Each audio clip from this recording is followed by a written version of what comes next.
Friends, आज का हमारा टॉपिक है क्वालिटी कंट्रोल। ये टॉपिक बहुत ही इम्पोर्टेंट टॉपिक है। ये टॉपिक बीबीए, एमबीए के जो स्टूडेंट्स हैं उनके लिए, जो प्रोफेशनल्स हैं उनके लिए और इंडस्ट्री के लिए काफ़ी काम का है। तो ये टॉपिक है क्वालिटी कंट्रोल। इस सेशन के बाद आपको एक बेसिक आइडिया हो जाएगा क्वालिटी कंट्रोल का। What is quality control. आइए तो हम बात करते हैं प्रॉब्लम स्टेटमेंट की। A company is manufacturing a product और service, there is feedback that it has problem. कोई कंपनी है जो किसी प्रोडक्ट या सर्विस को बनाती है और उनको मालूम पड़ा फीडबैक के दौरान कि इसमें कुछ प्रॉब्लम है। आइडेंटिफाई प्रॉब्लम और defects and ask your employees to manufacture it without error. Company के मैनेजमेंट ने क्या किया, अपने एम्प्लॉयज़ को बुलाकर कोशिश की उस डिफेक्ट को आइडेंटिफाई किया जाए और इसे विदाउट एरर बनाया जाए।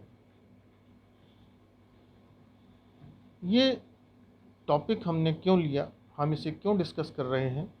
कोई भी प्रोडक्ट अगर हम मार्केट में लॉन्च करते हैं या बेचते हैं तो कोशिश करते हैं कि हमारा प्रोडक्ट या सर्विस क्वालिटी प्रोडक्ट हो। जैसा कि मैंने आपको पिछले वीडियो में बताया था, quality means try to gain और try to achieve given specifications of any product और सर्विस। अब एक एग्जाम्पल लेते हैं जो हमारी आपकी रोज़ की ज़िंदगी से जुड़ा हुआ है। हम सब मिल्क कंज्यूम करते हैं। दूध हमारे डेली जो लाइफ है उसका हिस्सा है। महाराष्ट्र का एक शहर है औरंगाबाद। औरंगाबाद का एक ब्रांड है कामधेनु। कामधेनु जो प्लांट है, इनके कुछ प्रोडक्ट्स हैं जो मिल्क और मिल्क से रिलेटेड प्रोडक्ट्स हैं। मिल्क को कलेक्ट किया जाता है।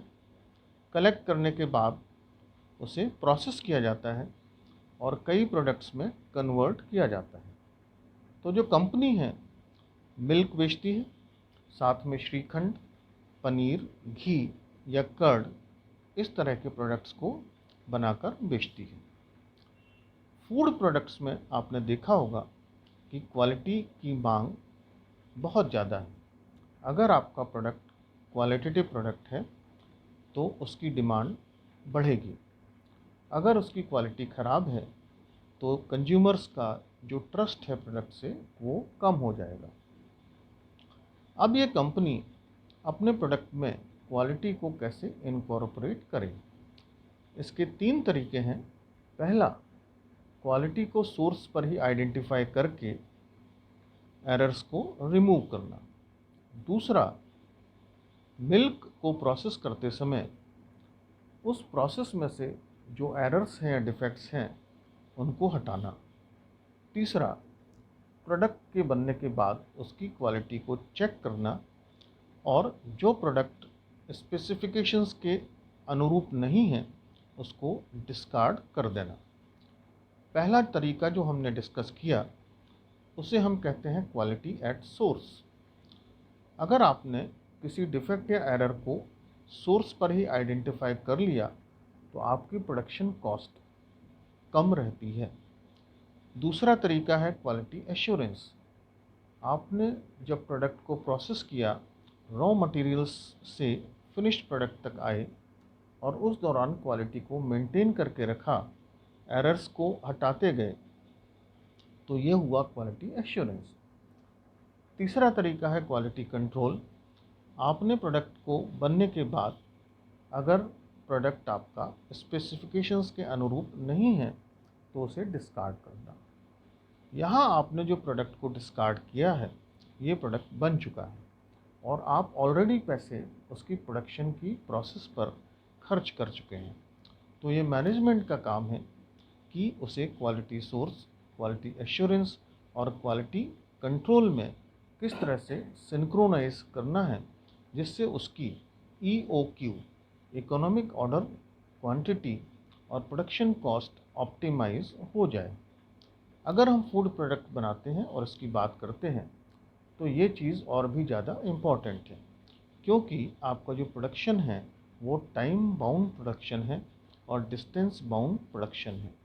टाइम बाउंड का मतलब हुआ कि मिल्क को कलेक्ट करने के बाद within stipulated time you have to process it, then you have to sell it. Distance bound का मतलब हुआ मिल्क को अगर आपने औरंगाबाद में कलेक्ट किया है तो आप इसे कितने दिन तक रख सकते हैं, इसको हम पेरिशेबिलिटी बोलते हैं। आई थिंक आपको क्वालिटी कंट्रोल का कंसेप्ट मिल्क और इससे रिलेटेड प्रोडक्ट्स में समझ में आ गया होगा। तो अब हम चलते हैं डेफिनेशन के ऊपर।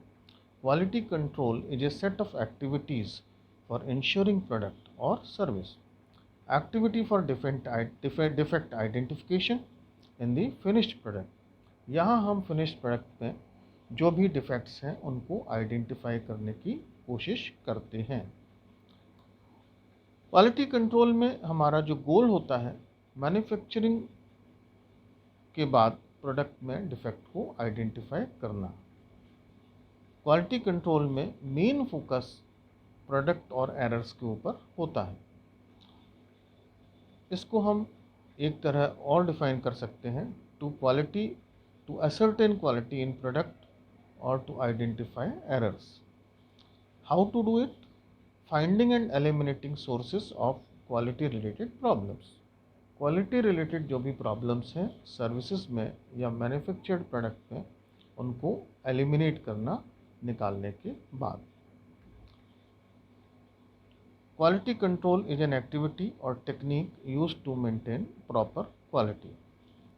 यह रिस्पॉन्सिबिलिटी एक स्पेसिफिक टीम की होती है जो उस प्रोडक्ट की क्वालिटी से एसोसिएटेड होती है। क्वालिटी कंट्रोल में हम वैलिडेशन लगाते हैं और वैलिडेशन के द्वारा हम इसे टेस्ट करते हैं।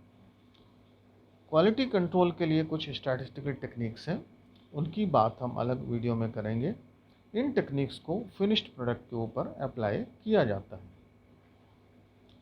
क्वालिटी कंट्रोल एक तरह का करेक्टिव टूल है और इससे हम प्रोडक्ट को मार्केट में भेजने से पहले एक निश्चित कर लेते हैं कि हमारा प्रोडक्ट एज पर स्पेसिफिकेशंस तैयार हुआ है। आइए अब हम बात करते हैं सॉफ्टवेयर इंडस्ट्री की। सॉफ्टवेयर में हम अगर क्वालिटी की बात करें तो उसकी रिलायबिलिटी चेक की जाती है, एफिशिएंसी चेक की जाती है, पोर्टेबिलिटी चेक की जाती है, सॉफ्टवेयर फ्लेक्सिबल है कि नहीं और टेस्टेबिलिटी चेक की जाती है। फ्लेक्सिबिलिटी का मतलब हुआ अगर कोई सॉफ्टवेयर किसी कॉलेज के मैनेजमेंट के लिए बनाया गया है तो बच्चों की संख्या ज़्यादा या कम होने के बाद उस सॉफ्टवेयर के जो डिसीजंस हैं, आउटपुट है, उसमें बदलाव नहीं आना चाहिए। इसी तरह से अगर कोई सॉफ्टवेयर किसी मिल्क प्लांट के लिए बनाया गया है तो उस मिल्क प्लांट की कैपेसिटी के बढ़ने या घटने से उस सॉफ्टवेयर के रिजल्ट्स में चेंज नहीं आना चाहिए।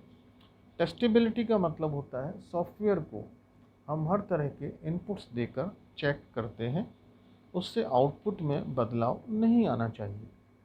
इसी तरह से एफिशिएंसी का मतलब है कि सॉफ्टवेयर हमेशा एक प्रोसेस को करने में एक समान समय ले। आइए अब हम आते हैं टूरिज़्म इंडस्ट्री के ऊपर। How will you maintain quality control in tourism industry. अब आपके लिए एक टास्क है, write a detailed note on ways to control quality of a food product और टूरिज़्म रिलेटेड प्रोडक्ट और सर्विसेज।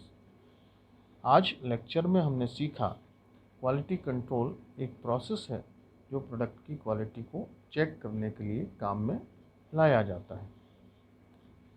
आज के इस सेशन के लिए मैं धन्यवाद देता हूँ इंजीनियर आलोक पचौरी जी को जो कामधेनु मिल्क से हैं, और मैं धन्यवाद देता हूँ मिस्टर साहिल दीक्षित को जिन्होंने इसमें टेक्निकल सपोर्ट दिया।